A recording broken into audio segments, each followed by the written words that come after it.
Hello, fellow watchers and enjoyers. A slightly ill Ash and Piggy here, bring you another edition of Watching Walford. This is episode 87, and where the fuck are my notes?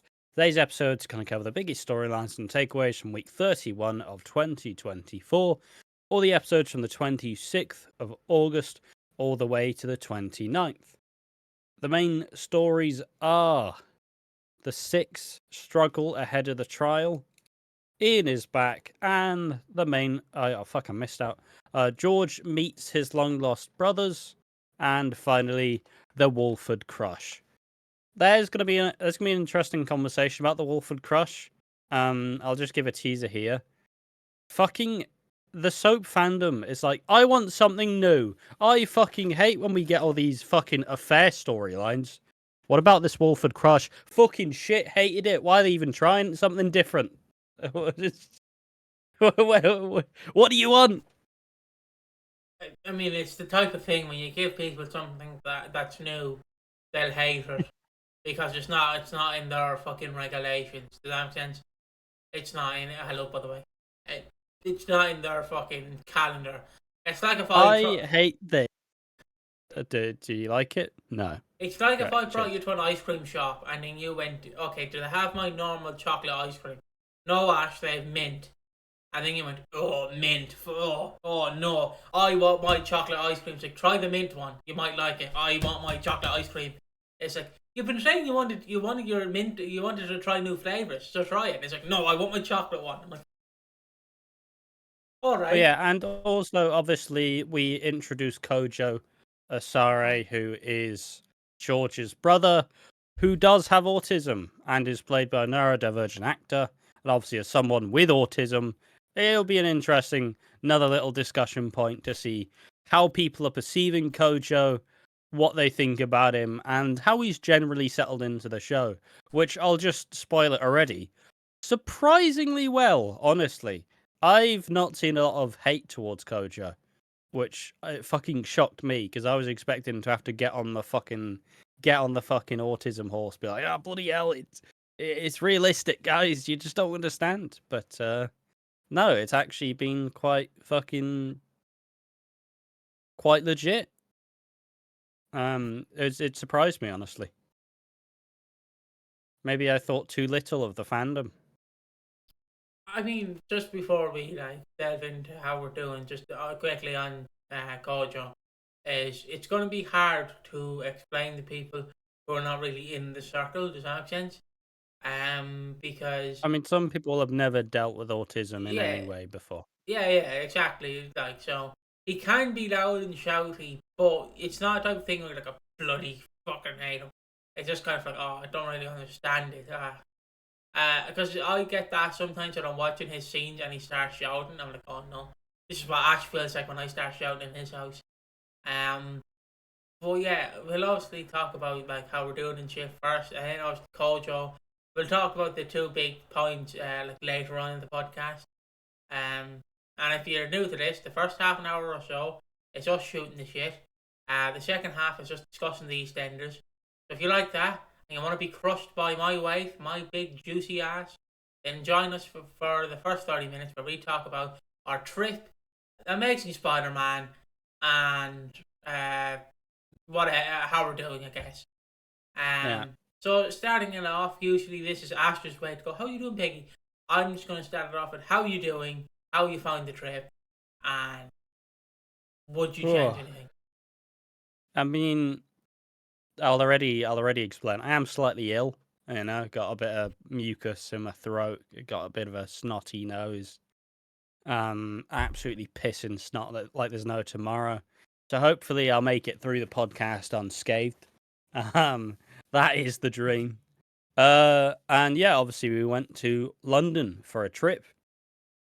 We went up on the Friday and we came back on the Monday. It was like a 3-hour trip, like a train journey, 3-4 hour.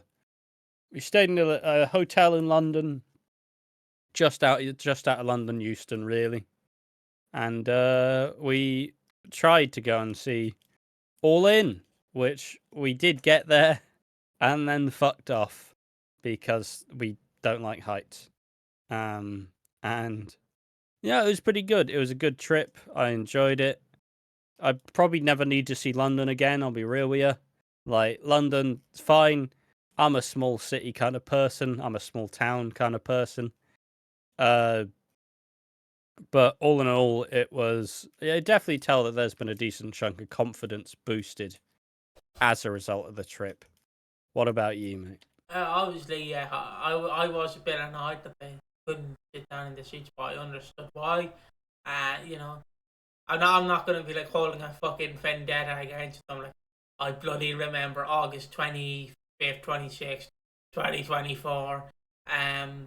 It was good crack. Like, I did enjoy meeting Slater. It's a bit weird because you expect people who are not really, who you talk to online, you expect them not to be the same in real life. Or like in person, I should say, not in real life. That's weird. But Slater is nearly the exact same as they are online Yeah. and in person. I could immediately tell, like, it was fun. It was fun. I can see. I'm used to it because Dublin is kind of like our London. So I've Yeah. been up in Dublin a lot of times, so I'm more used to like fucking people trampling on you. Busy crowds, yeah. Yeah, it's harder when you're both new to it, and it's like bloody hell. I live on this island where there's only about 5 people and me sheep, and you obviously live in a town that's near. A pretty small town. Yeah, that's near Wales. That's not gonna dox you, is it? What, just near Wales? Nah, should be right. But yeah, see, it's a bit different. I found out that 5,000 people, between 5,000 to 10,000 people live in my town. So I'm still used to that kind of in a sense. But yeah, it was fun. It was fun. Like it was nice beating up with everyone. We had some great British cuisines like a Burger King, a McDonald's, a KFC, Popeyes. You know, great British cuisines. You know, we tried all the restaurants in England, all the normal fancy restaurants, didn't we? Yeah, it was. Are we feasting? Are we feasting on fucking lovely London cuisine? No. It's also the realization that in London, there's like you get chicken and you get fucking Burger. burgers, and that's like 90% of all the food. But yeah, it was a wild trip. It was a nice little break. Um, it may not have, because obviously we planned to go to Thorpe Park, but we woke up on the Saturday and went, "Fuck it, fuck it." And then we were supposed to sit in on the show, and me and Slater ducked out before it even fucking started. And then Piggy followed suit not too long after. And we just watched the show in the hotel room, just on a phone, on a chair. But yeah, it was good fun. It was a good experience. I it was both very uh it was both quite, what the fuck word am I trying to get here? Sorry, the brain fog's fucking set in. Both a lot happened and fuck all happened. Like it was eventful, but also not really. But it was a good experience. I'm no longer terrified of trains, giving me a lot more confidence, as said before, fucking walking around my town like, who wants some? I do. Who wants some? It's fucking just, confidence on up. I mean, there is something that buckled me, but it was what your brother said to you that buckled me. If you want me to say it, where Hmm. like we're both of you like where his I don't want to say if he's oldest, but he's older in a sense, 3 years older than him. Brother went, "Oh Ash, you did great, you did great, like you did. Oh, you were wonderful." His mother then like going, "Oh Ash, you did great, you're proud of it." And then one of his older brothers walked into him and just went, "You failed this trip," and that buckled me. That buckled me It's to the. straight fire. It's like at the time it was me tired as fuck. We just travelled back. Like I need some sleep. Just saying that to my tired face. But also, I mean, Because fair fucks. But I told my father like because he went, did you get any advice from the brothers? I told him, oh Ash did, and then he was just sat on the bus giggling to himself like, He's a real one, isn't he? It's Yeah, he does say it how it is. You know, uh, part of like if it gets you in a bad mood, it's a fucking F. But if you're in a good mood, it is funny. we also on the Saturday a fire alarm went off in the hotel, and that was great crack. About 6 ambulances pulled up, or no, the fire engines. Um, yeah, that was something. Yeah, Yeah, I'd say. it's you know, I took a page out of fucking Kojo's book. Absolutely lost my shit. Overstimulated, fucking strobe lights, loud noises, alarms, fucking flashing blue lights in my eyes, loud siren. They just put me in a fucking corner like, don't look at anything. Alright, sound. But yeah, it was a good trip. I like I said, it was both eventful and fucking nothing happened. So I'm happy that it happened. Obviously now we're taking we're taking the next week off. Yeah, I would have So done Walter on tap for Dean's trial, but if something eventful happens, I we'll mean, cover. if they don't release the episodes early, there's a chance. You know, if they do actually, but if it's released early, you know, we'll figure it out at the time.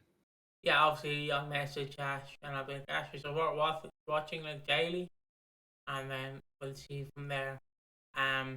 But yeah, I guess with the hotel out of the way, it's time to fucking move into Spider-Man.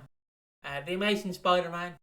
Now, obviously, The Andrew Garfield one, the one that came out in like 2012. 2010, 2012. 2012, because how it goes is Spider-Man 4, the Sam Raimi one, was supposed to start production in 2009. And there's a brilliant clip out there where Tobey Maguire's doing an interview with a guy like a week or a day before production Yeah, starts on the film. And he fucking's like, oh yeah, it's going to be great, and then they cancel it.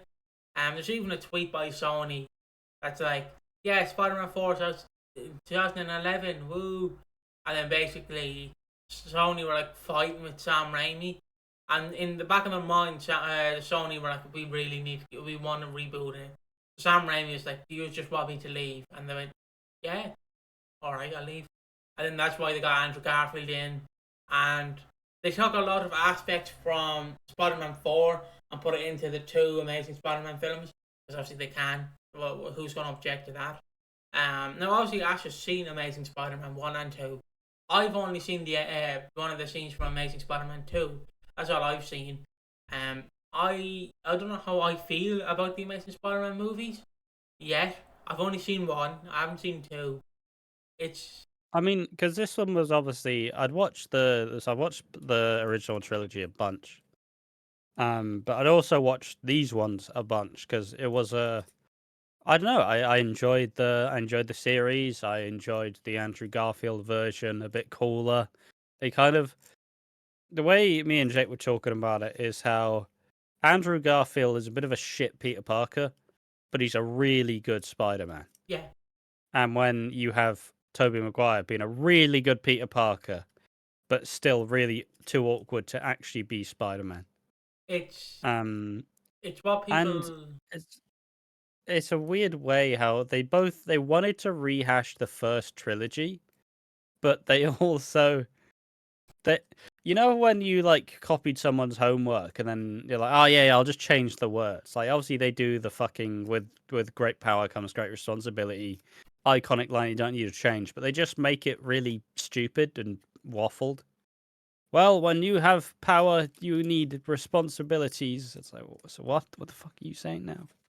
What are you saying? Like Um, they I also think.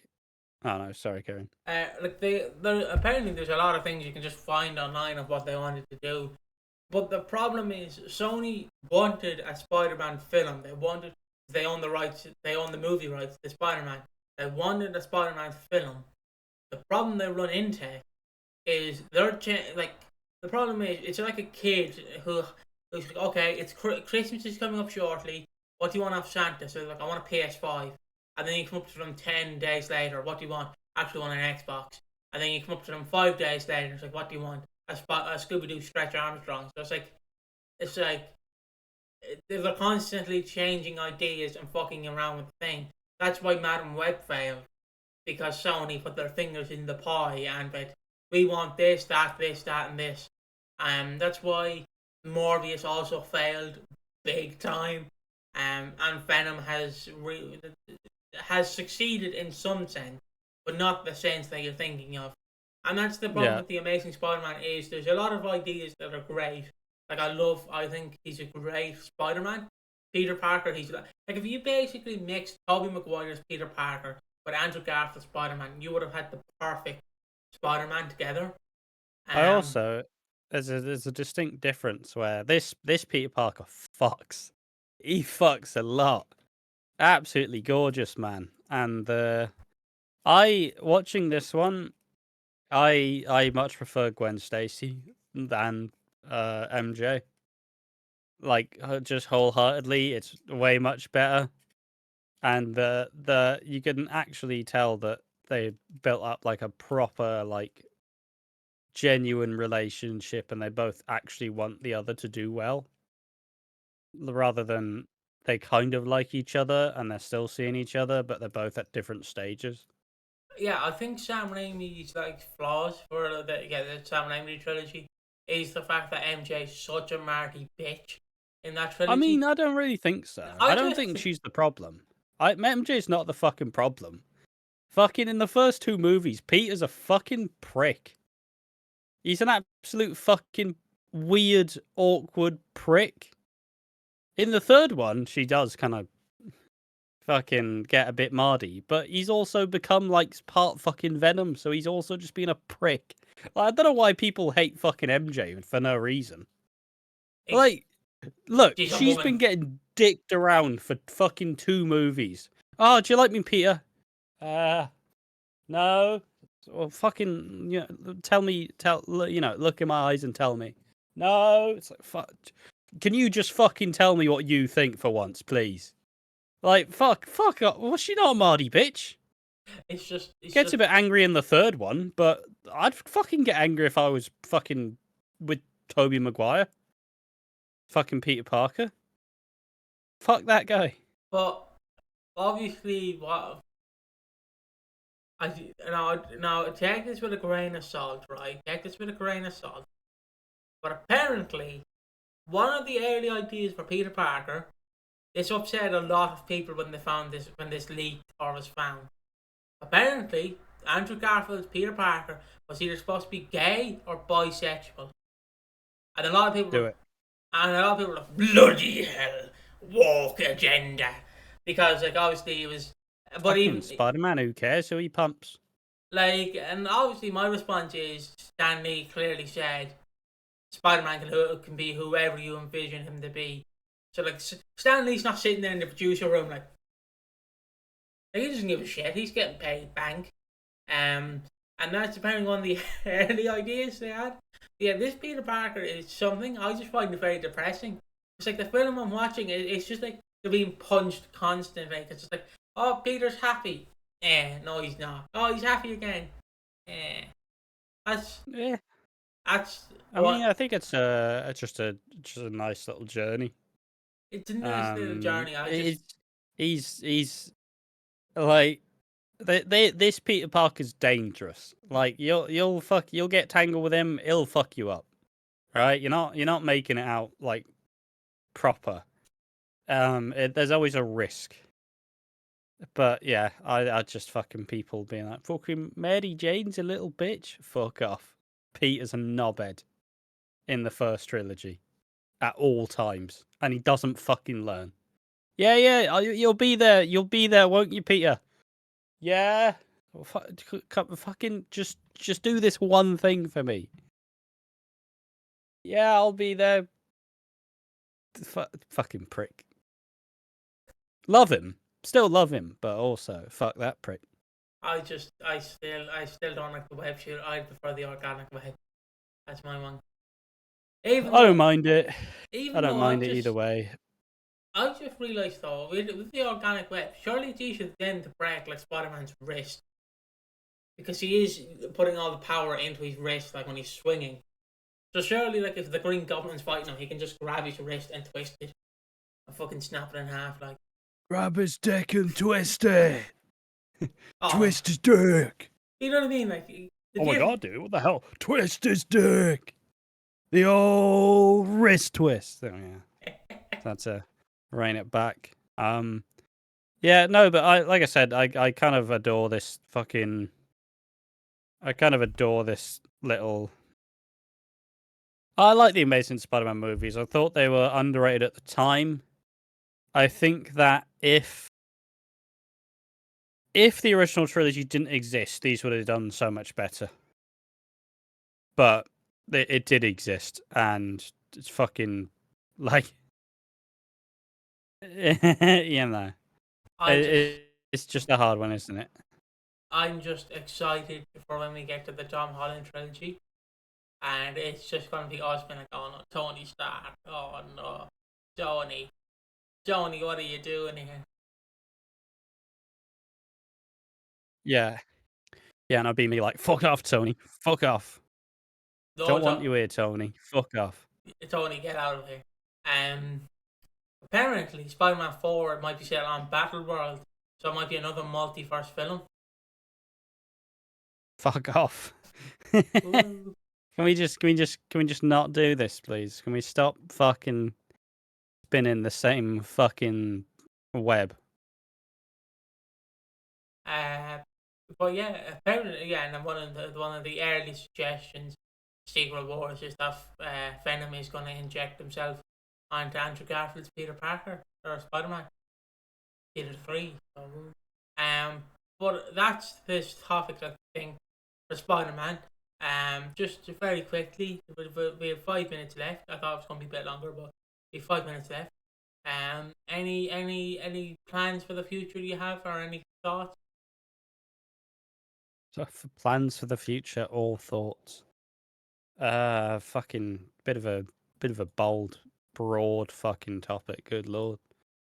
Not really. It's just time to chill. I have no major future plans, and I'm not intending on gaining any, really, for the foreseeable. I just want to ride out the year and chill the fuck out like there's no tomorrow. Yeah, you? Obviously, when we come back from our little holiday, we'll be starting the Christmas schedule. Well, we start watching the Christmas episode, so by the end, when we get to 2024, we'll be crawling out of that ass. We'll be like, oh, no, Eddie, no. Obviously, we're planning to watch 2013. We're planning to watch 2013 to 2023. The last decade of Christmases. Yeah, so 2013 will be hell.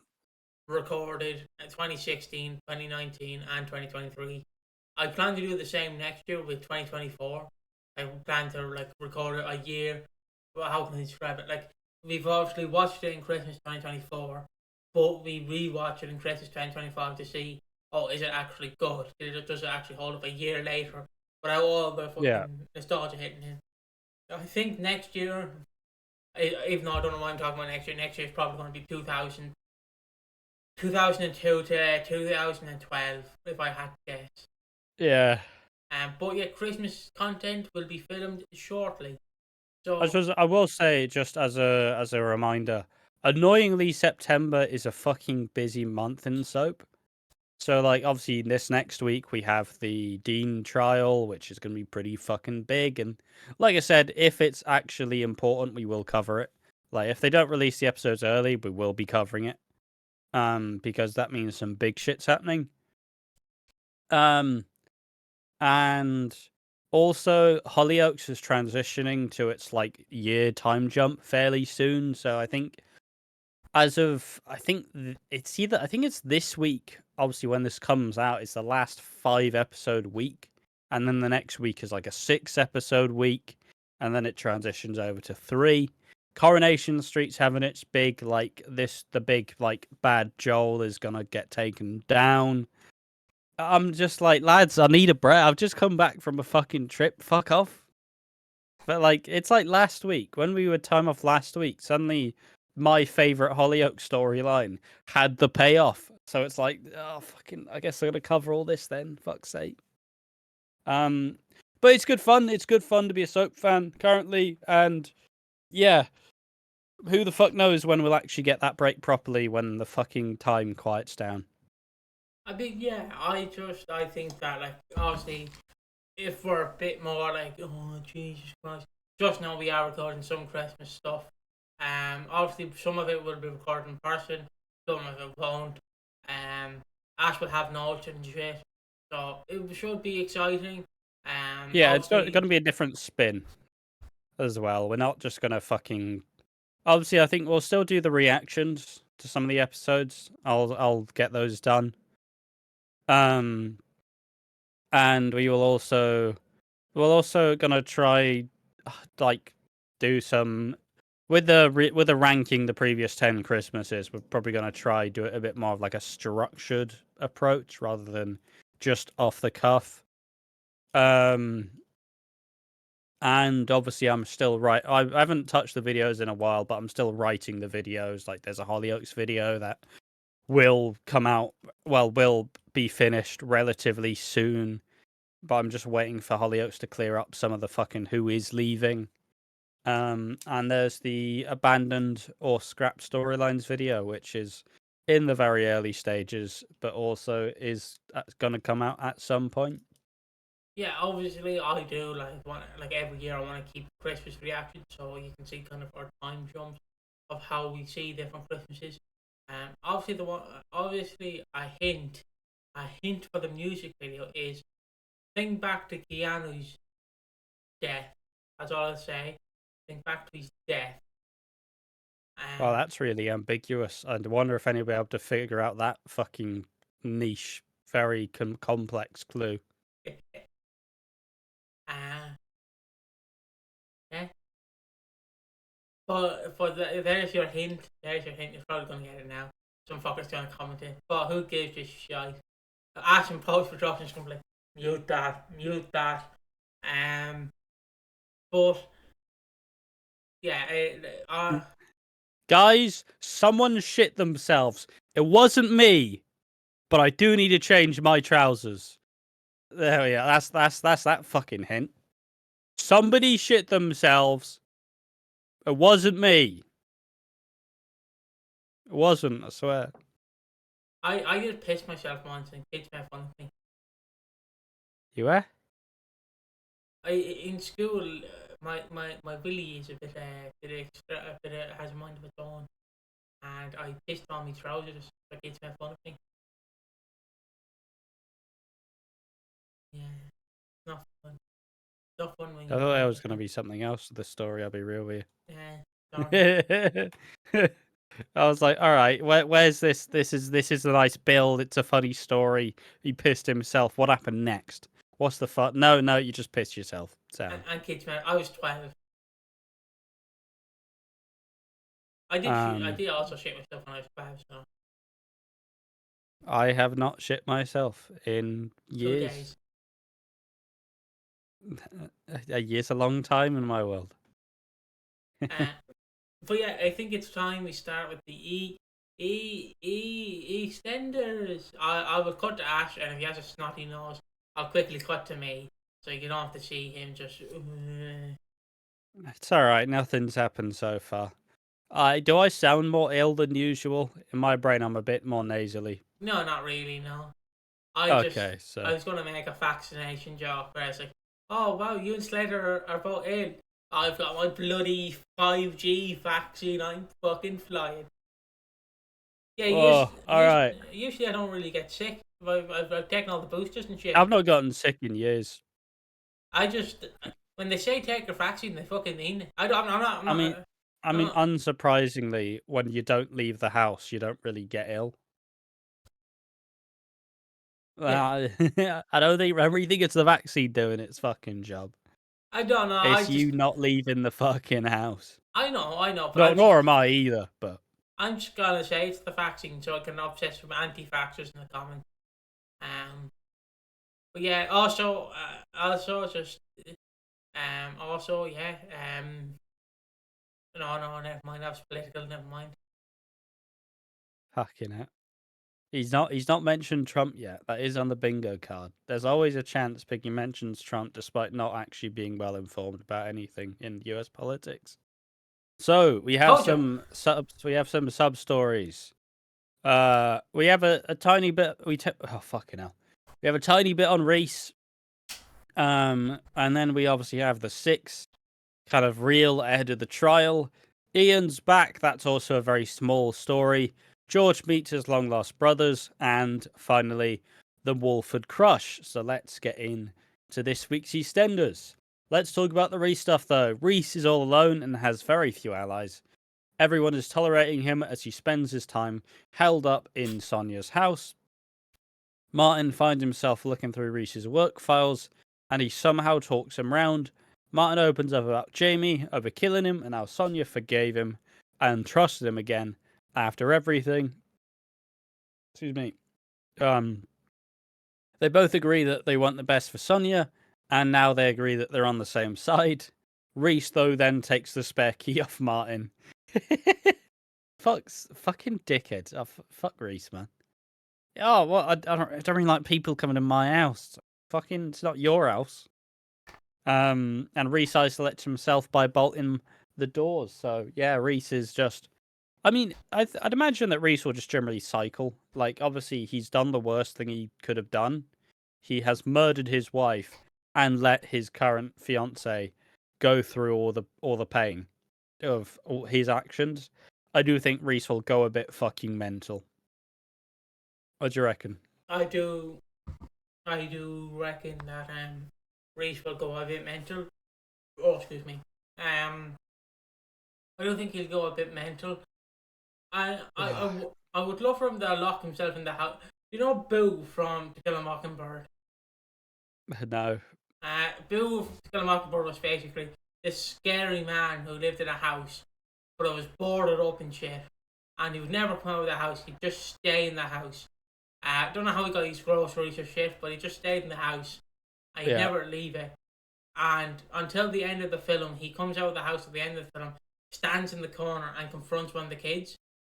Like tries and comforts them. I'm just imagining that, but with Reese, just have him locked up in the house. Like he gets Sainsbury's delivered to his flat, to his house. Yeah. You know, he never leaves it. He obviously gets bog rolled and shit, and he never leaves. He just stays in the house. He starts boarding up the windows and shit, and then leaves it at that. That's what I'd like to see, at least. But yeah, that's Reese is isolating himself more and more. And it's only a matter of time until someone points the finger at him. Fucking hell. Oh, the 6 linger ahead of the trial. Bernie has started to send anonymous texts to Sharon now, sending a text saying one day the truth will catch up to you. They recognise it's not worth setting Linda back on the booze, as I assume Phil tells her about the crush. Priya spots Bernie claiming a phone that fell on the floor. Kathy notices how sketchy she's been. Kathy temperature checks Bernie and lets it slip that she thinks that it wasn't Dean and believes that it's Sharon who killed Dean. She tells Bernie to start thinking straight, and she really struggles with this. Kathy goes straight to Sharon and explains that Bernie is behind the messages. Sharon tells her the day after. They sit Bernie down and try to reshape her ideas. Bernie claims she's been talking to Dean, and they try to get her to wake up, but she says, "I'm fully awake," and claims that Sharon killed Keanu. She calls her the Square's Black Widow and wants Linda to admit she's protecting her. Okay, we made a video saying, does Bernie deserve these storylines? Because it was a Reddit thread. I think Bernie's fucking nailing this. I think Bernie's really good here. And as said before, I've been describing this as like a sink or swim. You know, if she pulls it off, she's got a future on the show. Even if she doesn't, I can't see her sticking around too long after Keanu's like trial or Dean's trial or, you know, this next year and a bit. But like I said, if she does this bit well, I think she can stay, and she's been doing it quite well, and I do enjoy this. Any thoughts on Bernie in this role? I loved the ending of episode 4 where she throws paint on Sharon. That was very funny. It scared the shit out of me. Throws paint on Sharon and announces to the Square saying that Sharon Watts is a murderer and the truth will come out next week. obviously building up to Dean's trial. Does the truth obviously come out next week? I mean, you'd hope so. I don't know if it will, but I mean, it's like how I think I now understand how Chrissy's going to come back. Because Chrissy. So, from the trailer, now this is all nonsense, so it could be all bullshit. From the trailer, it's kind of described that something will go wrong. And it looks like Sharon is kind of at the forefront, and Linda probably won't be able to hold up to her own bargain.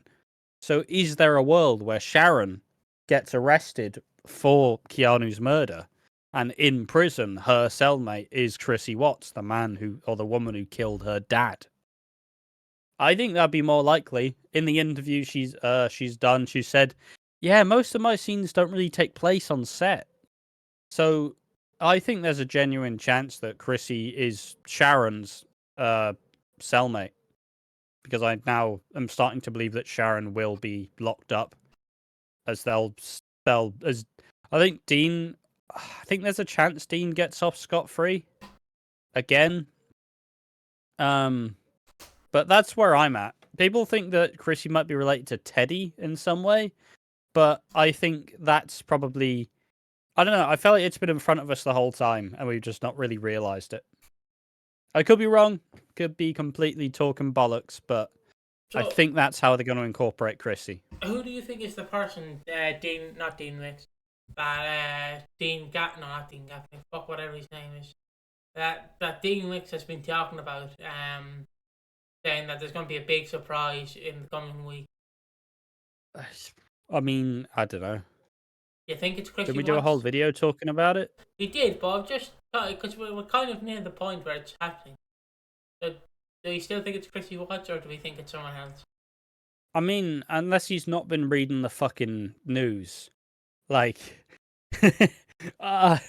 unless he's not been reading the fucking news, that was already announced. So I don't think it'll be something that hasn't already been... I think it will be a genuine shock, rather than someone who's already been announced. Obviously, people are guessing Michelle Fowler. Perhaps. I still think it's probably Shirley, but... Because obviously Shirley was announced to come back like a year ago, roughly.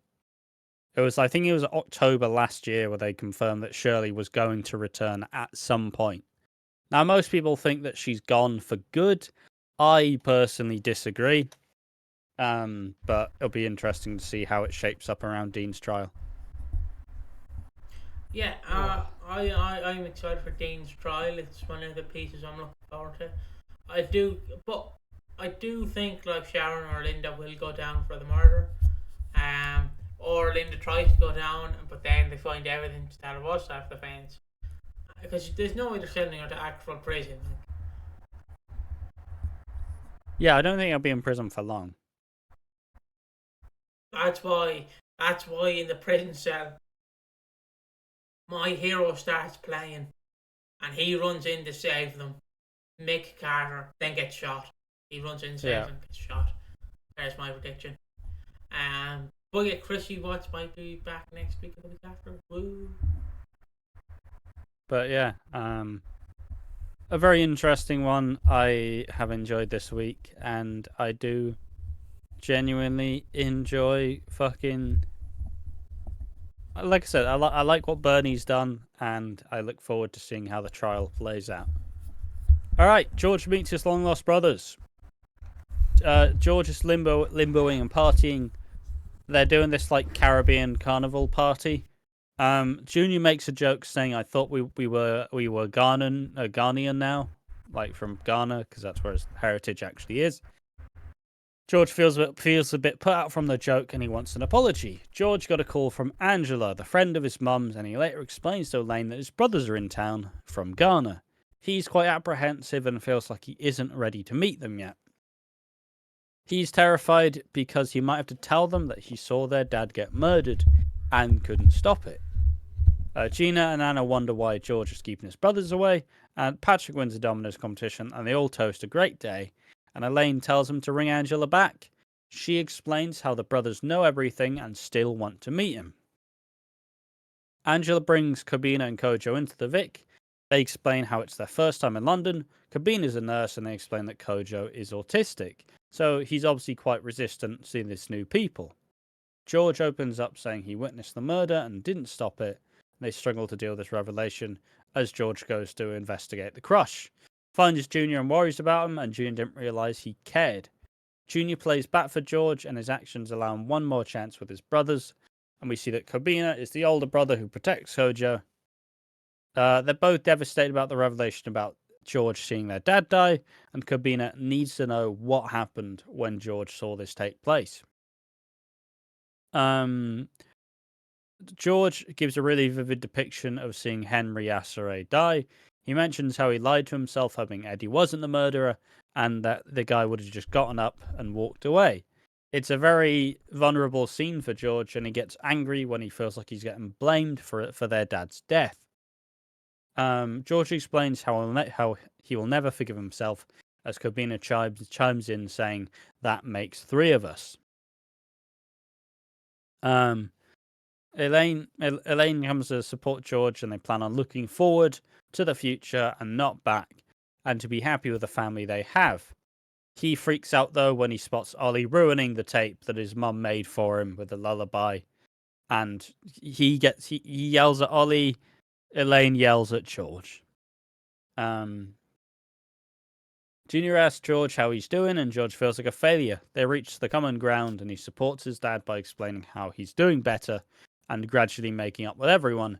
Junior tells him to not let them leave the country with regret. George rings Kobina and lays it all out. He's lost a lot, and he doesn't want to lose his brothers. And then we notice how Kojo stuck around, cradling a model black taxi, and is wandering towards the ambulance and the police cars. Kojo's playing with his taxi in the cafe, and Martin knocks it over. He gets overstimulated and has a meltdown, and Martin calls George, who comes in to try and help. Now, at this stage, like I said before, it's not a secret that I also am autistic. So at this point, where we're starting to see more of Kojo, a part of me was like, no, it's too real now. I can't have an autistic character. It's too real. Some of the behaviors are too common. But through some time, I quickly warmed to Kojo. But yeah, a lot of the tendencies and a lot of the it's done really well. It's a really good depiction of autism. I will entirely say that. Someone's been surrounded with it my whole life. It's a very good portrayal of autism so far. George is trying to figure out how to help his brother. Kojo mentions how Kobina is angry and won't pick up. He says he doesn't detest George for seeing their dad die, and explains how sometimes he can't do things too. He asks Kojo about his special interest, which seems to be cars. He got a taxi for London. He explains some facts about taxis and says, I think we get some nice little story where George mentions how when he retired from boxing, he thought about becoming a cabbie, but he then had to learn all this shit, and he kind of went, maybe if I didn't get punched in the head so many times, I would have been able to do it. And they find a nice little common ground. George offers to let Kojo go visit the car lot and Phil's garage, and they seem to bond, and Kojo sleeps on the sofa at the Vic. At breakfast, the Knights all fuss around Kojo at the table. He's clearly overwhelmed by all the people. He smashes a plate accidentally, and the family don't really know how to help. He wants Kobina to get back. Who shows up and is furious because his phone didn't work and he's been searching all night. George reiterates that he was a kid, but you are my brother, as Kojo shows up hungry. George makes him some food, and Kojo explains how he wants to stay here. When George sees the marks on Kojo's arm, he explains how when he gets angry, Kobina gets angry, which explains the marks on his arm. George is rightfully furious. Kobina explains how it's incredibly hard to deal with Kojo. He never lashed out at his mum, but when she died, he went backwards. The family gets scared, but the extra help is never enough. He says he believes he's a good husband, a good father, but he's not a good brother. Quite an interesting one as well, because I don't know how different it is with most autistic people within families, but you know, families often take that fucking position to try and accommodate people with autism as much as possible. You do the things that they can't do. And I mean, if my mum died, I'd be fucking right. You know, that'd be a lot of the support and the comfort would be fucking gone, and it'd probably be quite fucking hard to deal with. So it's an interesting little tidbit. They both miss their mum. Then George offers to let Kojo stay here for a few weeks while Kobina sorts his head out. George says he has a hole in his heart, which was him trying to find his mum, but with Kojo staying, it might be good for all of us. Him and Kobina shake hands and hug each other. Kobina tells Kojo that he's leaving and wants him to be safe here. He asks if he's going to be safe here, and Kojo is excited about going to see the car lot and the garage and agrees to stay. They share a conversation where he says, you know, call me soon. And Kobina accepts that he wasn't strong enough to not take George's offer, but thanks his brother. George tries to settle with Kojo, but he's fixated on Kobina calling soon. He doesn't want food, and when the fire alarm goes off, he freaks out even more. He grabs his arms, and Kojo settles back down. I think this is the moment where George quickly realizes, fuck, maybe I was a bit harsh on Kobina. Maybe this is going to be harder than I originally thought. Because obviously he felt him like holding his arms, and he didn't want to hurt his brother, but didn't really know how to handle it. Yeah, you got anything on Kojo? I mean, I really just this made me happy in a sense, because I never get to talk about him because I don't know where he ended up. But I obviously talked to Ash off camera. But I think he was autistic. I think he might have had something. He might have damaged, but I don't know. I'm just going to make the assumption he was autistic. His name was Adon, and he was sort of like Kojo in a sense. And I blame him for giving me one of his traits, which is obviously whenever he would get anxious or be in a crowded room and didn't know how to react, he used to do this. So obviously, I've adapted that when I'm in the bathroom or when I'm in some dark place. I fucking start doing that as well. Blame him for that. But he was a lovely person. I told that's one of my favourite memories. It was when obviously I stuck my finger up a hand dryer and I couldn't do much with my left hand. So, obviously it's me, Adon, and another lady sitting down. We're obviously like just looking at the world, and Adon goes, "Oh, you motherfucker!" And then the girl snaps at Adon and goes, "Adon, where'd you learn that?" He just goes, "Finding Nemo." Buckled me to no end. Oh, I love it. He was also just a lovely man. Like, he was so lovely. But he would, like, if you mess with him, he could fuck you up. He could. But he was just a lovely, friendly giant, is all I can describe him. Like, I just loved him. I don't know where he is now. I hope he's safe, and I hope he's doing well. Yeah, he's also the kid who, in the third class, he ran through a glass door and just fucked his entire body up, which I know is like wrong, but I respect it. Not in a sense, because I wouldn't be able to do that. That's why I love Kojo. It reminds me of Adon when one of the kids at my primary school, and I was there. Fair enough. Yeah. Because it's like when you see one of these people. I don't say like, no, you don't laugh at them. You just want to hug them and protect them from the world. Does that make sense? That's how I felt with Adon. Like, I just liked him. He was a friend. Like, he didn't hurt anyone. He didn't say anything mean. He was just a friendly man. And it's the same I have with Kojo. But I can see where people will get mad, because at the same time it is depicting autism. Well, some sort of autism. I don't know the spectrum. I mean, autism is a spectrum, so. Autism is like an onion. It has layers. Like, at the end of the day, there's no autistic person is the same. Yeah, exactly. Everybody has a different trials and tribulations. I don't I'm know. much different from my cousin, who needs a lot more help than I do. in a sense. My brother is quite similar to me, could also somewhat function, but also still probably, we'll still need a bit of fucking help to actually like settle otherwise. Like obviously, I Yeah. compare. Like I know it's not right to compare a fictional character to a real life person, but I compared Kojo to Ash, like from the trip, and I was like, oh, it's like George has an Ash. It's so lovely. Um, I don't know if that's mean or rude, but I was just like, he knows us the struggle. I Sorry. mean, I was quite dejected. Yeah, I was quite anxious. Like, I can understand why people will get mad, but my one take is don't get mad at like the storyline or anything. Just realize this is an actual thing that people do have to deal with.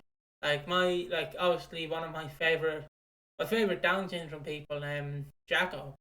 He died recently, and it didn't wreck me, but because I hadn't seen him in years. But the story I used to have of him is like obviously he'd go to the pub. He's not famous, but he's like a local famous. So he'd walk into a pub and obviously his carer would go, like someone would bring him out, but the carer would tell them, look, he's only allowed 1 pint. So he'd be sitting there like having his pint, right? Then this lad would walk up to him and hand him another pint. And I go, Jackal, how many pints have you had? 1 pint. yeah. Because obviously like that's different. So obviously I've kind of known like people like that, so that's why I respect the Kojo. But Jacko was just, he was such a sweetheart. It's a shame he got dementia. He was just such a sweetheart. But yeah, don't get mad like at them. I will say, I think the reception to Kojo so far has actually been quite it's been surprisingly wholesome. And I've been quite surprised. As said before, I was kind of expecting to I was kind of expecting fucking hell. I was kind of expecting to have to start like fucking fighting people. Because, Um but people have actually taken to the character quite well, and I'm quite pleased and happy about it.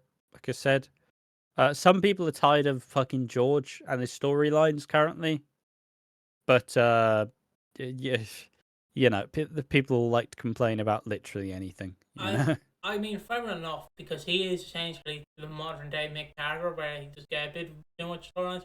But also, he's a new character, so you want to develop him out before putting him in the background. Well, It's it's just how long how long are you gonna have Colin Salmon in the role, right? You're gonna fucking use him. You're gonna use him no matter what. exactly. Um, like you may only have him for 2 years. So as much as you may complain now, the actual legacy of the character is going to be different entirely.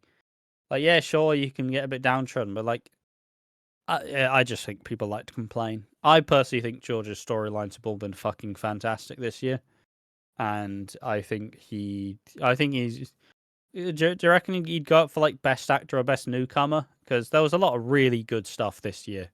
Obviously, the Soap Awards got shit canned this year because fucking Corrie was shit. Emmerdale was okay. But yeah, so surprised at the positives surrounding Kojo, and I'm happy to see autistic representation. I'm just kind of, a part of me is obviously going to see a part of myself in Kojo, which may make it a bit awkward sometimes. But that's fine. It needs to be depicted. A lot of people don't really understand autism at this current point in time. You just have to respect it, like, because the same people who complain are the same people like, there's just no bloody diversity on EastEnders. It's like, we're giving you diversity, you just don't want it. It's Yeah. it's again like going to the ice cream shop, being like, they And don't I have your mean, flavor, it's try similar something to new. this. Now we're gonna lead on to the Walford Crush, which is a first. It is a brand new like story, like set piece. It was something that I don't really believe they've tried before. How did people take to that one? Also just currently, What were we gonna say? I was just gonna move forward. You got anything else before I we was just start gonna this? say it's fucking shite. Like, why would you do a crush? Fuck off. The only crush I get is a crushing from KFC. I fucking hate affairs. They do something new. That was shit. Great, Do cheers. you know what it's like, Ash? It's like wrestling fans, isn't it? Just fucking. Oh, who's in a new feud? It's a new up and comer. Why is he not the old guys? Fuck off. But yeah, Shabba. Ian is back. He talks about wondering why Sonia's been kept in prison for murder. Him and Kathy talk about wondering how Ben is really managing. They kind of fuck about the idea that Ben might be fucking about in prison. So they tease that a little bit. When Cindy has time with Ian, she's quickly reminded how repulsive he is to her. Because, like, oh, Ian, do you want to go home and spend some time together? Ah, bloody hell, there's some dominoes on, though. Bloody hell, I really would. So she quickly goes back into the arms of Junior, and they plan to bunk up at Peggy's. But yeah, the Walford crush. Everyone's celebrating at the start of Monday's episode. George doing limbo and partying. Penny teases how important it will be for Peggy's as there's a big carnival party. Penny has led Chelsea more and more stressed, so she feels much more rattled and is hating her as a boss. Chelsea arrives late and Penny threatens to fire her, so she adds an extra 100 to the available tickets. Also, I will say, this section, I don't mind Penny. I think she's a good character. The fucking subreddit absolutely despises Penny, and I don't understand why. Especially in this context where it's all fucking Chelsea's fault. Chelsea is the problem here. But fucking, it's Penny's fault. She should have head counted. It's like, what? No, it's fucking Chelsea's fault. And obviously she's not going to take any fucking stick for it, is she? She's going to let everybody else deal with her problem. Fucking rattled. Absolutely rattled. Oh. Ivani and Amy help Penny sell more tickets to the party, but she bars them from it, and they decide it's fine to sneak in anyways. Ivani smarks the security guard and gets Amy and Nugget in, but she gets left out. Club is exceptionally full as Alfie, Ian, Kim, and Howie all turn up. Junior and Cindy catch themselves in the office bunking up as the club reaches maximum capacity. Bobby is having a panic attack at the bar. Kim is being pushed into a fire escape door. Amy's being forced up against a massive metal grate. All that while Junior and Cindy are fucking hilarious. Really funny stuff here. It's like, something happening out there. No, it's not. Fucking chuck that like a lollipop, love. Don't give a shit about the fucking things. Everyone panics and tries to go straight to the office. As Lauren breaks in, she gets smacked over the head and trampled on. Complete anarchy. Penny gets pushed out of a wheelchair, and Howie finds Kim having an anxiety attack. When Penny comes to, she realizes how much her party's been ruined. She cries when meeting Callum, and she claims it was all her fault. She cries and is in pain and wants a big man Jack. This while Denise and Jack are drinking, reminiscing over their divorce. They both agree that they want the other to be happy and prepared to send the divorce, but Callum rings him and tells him about the crush. Ash. Is this Denise and Jack getting back together? Ash, you know what this scene reminded me of? You know what this scene perfectly reminded me of? Yeah. You know, like you have Patrick snoring in the corner. This is me watching Christmas 2017. This is me fucking watching it, and my dad snoring. This is it. Yeah. I love this scene. Where he's just do you reckon do you reckon they dubbed in the snoring, or was he just fucking? No. He was just having a lovely snore in the corner. Patrick, you're snoring a bit too loud. Can you snore a bit softer, please? Yeah. So Jack gets the ring. He has to head straight to the club. Denzel's furious, knowing the only reason that Amy was in that club was because of him. Sharon's terrified of losing Zach, which I feel is quite ominous because it's like, I've only just found you. I don't want to lose you. And this is ahead of the trial. You know, all I'm saying is it does feel like Sharon's in the fucking firing line. That's, like I said, could be all bollocks, but I genuinely believe that Sharon may be going to jail for a while. Lauren wakes up and in hospital and cries in agony as Cindy is terrified of Lauren seeing her and Junior. Lauren remembers Abby and her dying and wants to know that Peter wouldn't lie to her like Max did. They joke that Cindy hates her, and then she starts to kind of she starts to piece together why would Cindy be there in the first place? Jack finds Penny and then gives her a massive hug. Then sees Amy being wheeled out on a stretcher, and they explain that she's at a cardiac arrest from lack of oxygen. Great performance from Scott Maslin, obviously Jack Brannon here. You can see the fucking, just the really, just distraught he is. He spots both of his daughters, like, in peril. That was really good stuff. They're all taking the blame and feeling responsible, except for Chelsea, who's just like, I always tell that story about how one time I did but didn't mean to spread rumors about someone, and they confronted me about it, and they're like, yeah, so someone's been saying stuff. Oh, what? No way. Never did that. And it's like, I know it was you, and even when they said, I know it's you, I went, yeah, that's a shame. That's how I view Chelsea in this situation. Everybody's given Penny abuse. Chelsea's the fucking problem here.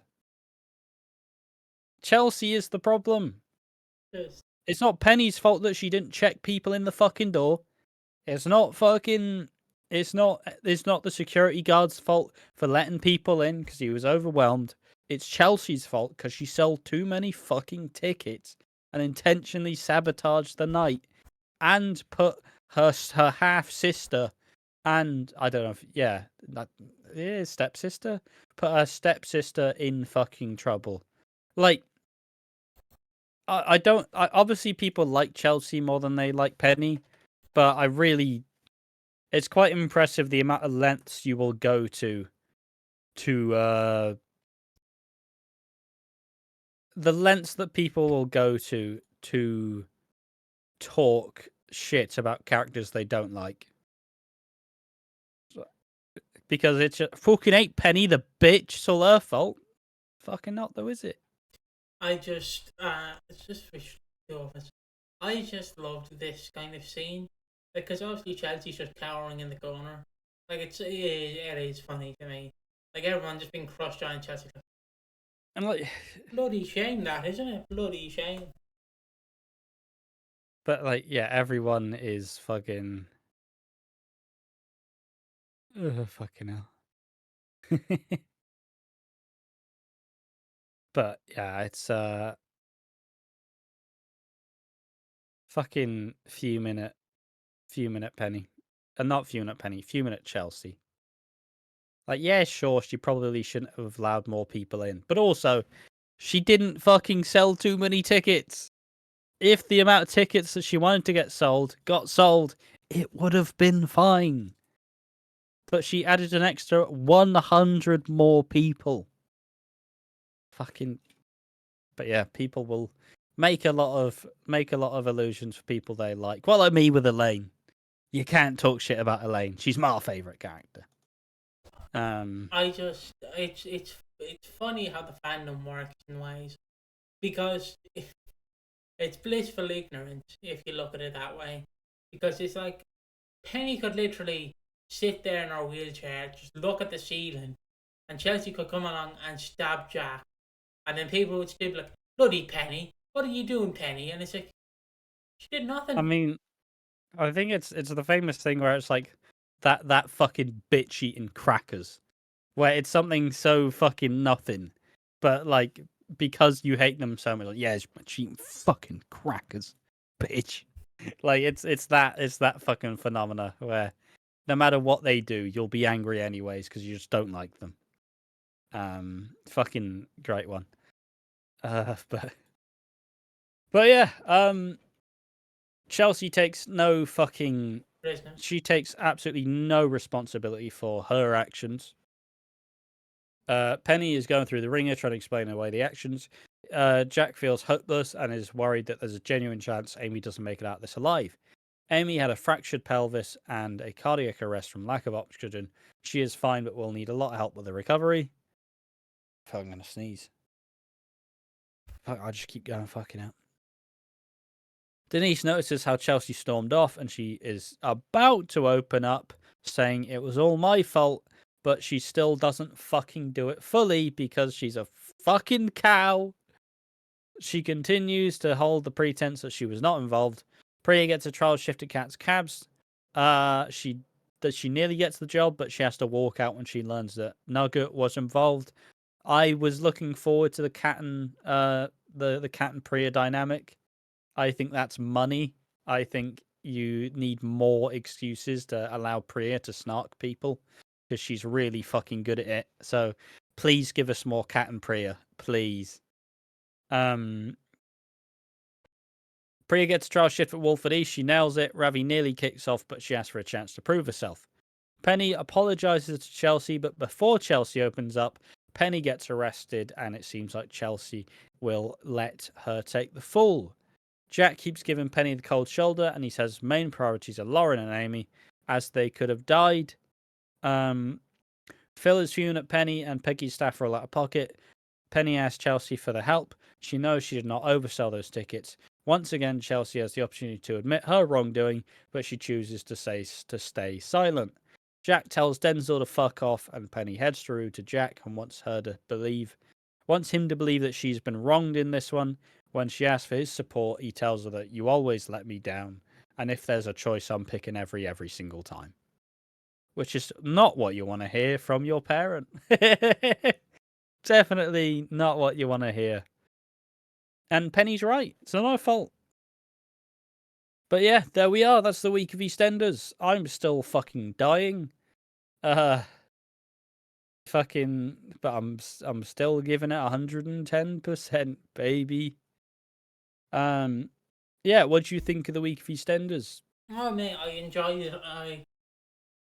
I enjoyed it. I enjoyed it fully. It was a bit hard to get through. Obviously, I fell asleep. I usually watch these around 2 to 4 on a Wednesday. Or if I'm recording, I watch them about 4 to about 6 before I see Spider-Man. But obviously, I was so wrecked from travelling home on the Tuesday.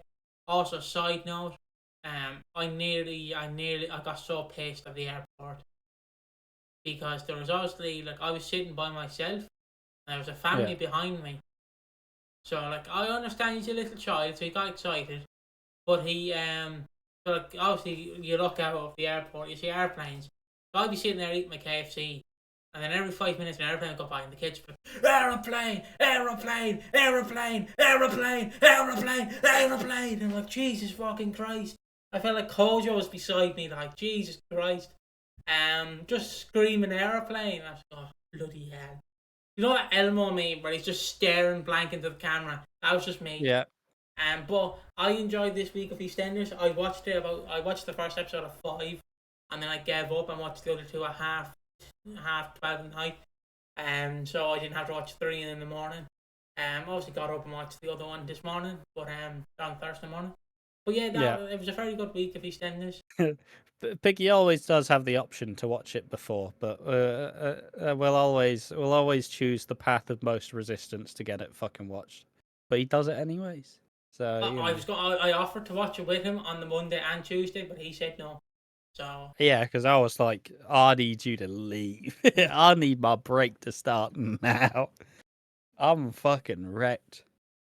But yeah, no, it was a sleeper week for me. I didn't expect it to be as good as it was. I like the Walford Crush. I think it's gotten a bit of much abuse, but I liked it a lot. I think it was a cool way to tell this story. Nice to see the Branning drama as well, because they're a family that's still kind of under the radar. Yeah, what else? I like Kojo. I like Kobina. I like George. I think he's just going to add a new facet to George's character, and it's probably going to help develop the Knights a bit more as they come to learn how to help Kojo and how to help him function a little bit more. And I look forward to what we're going to get with Kojo. I look forward to seeing how he's going to interact with everyone. Obviously, there'll be some fucking rougher scenes where I'll probably freak the fuck out and get overstimulated. But you know, when you have to depict these characters with genuine fucking conditions that I say conditions, it like disorder, whatever the fuck terminology people use for autism. It's, you know, there will be a lot of harder scenes to watch. But yeah, no, it was a great week. I did enjoy it. It was pretty good. I got through it all. I watched the episode at like 8 because I woke up way too fucking early. And I had a dream where I was like sorting shit in Minecraft. One of the most boring dreams I've had in my fucking life. Like I felt bored in my dream, just like, oh fucking hell, can I get something else, you know? Can I like re-roll the fucking dream dice for this shit? But it was a good week. I did enjoy it. I look forward to next week, of course. As said before, there's a chance we cover it if it is. The vague guide is if it doesn't get released early. Or if I watch it on the Monday and I go, okay, that episode was good, we're fucking covering it. But time will tell how we do it. Let's do the awards. What's going up first? Most underrated. Kabina. I like Kabina's aspect. I enjoyed his character. He did a lot with only 2 episodes. I'm going for Kojo. He reminds me of one of my favorite wrestlers, Mojo. Most underrated. Who the most wooden? The Keanu Taylor Award of Excellence. Yeah.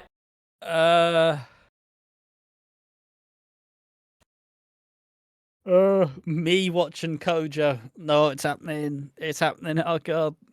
I want autistic representation, but it's too real. It's too real. Make it stop. Never mind. I love him. I'm back. I love him. Mine is obviously the wooden fence that Amy was crushed up against. It was a metal grate. Still, it's wooden in my fucking heart. And finally, who needs slapping down? Oh, Chelsea. Yeah, 100% agreed. And all the fans who, for some reason, despise Penny for no fucking reason. Fuck right off. There we are. That is the podcast. Sorry if I've been a bit under the weather. Hopefully next week I'll be back to normal, fighting fit. But yeah, that's the podcast. Thanks everybody for watching this week. As always, want to thank our member, our YouTube member. We still have Belinda Slater coming up on 2 or 3 months now. So once again, thank you for being a YouTube member. We do appreciate you. Thank you. See you next time. Bye bye.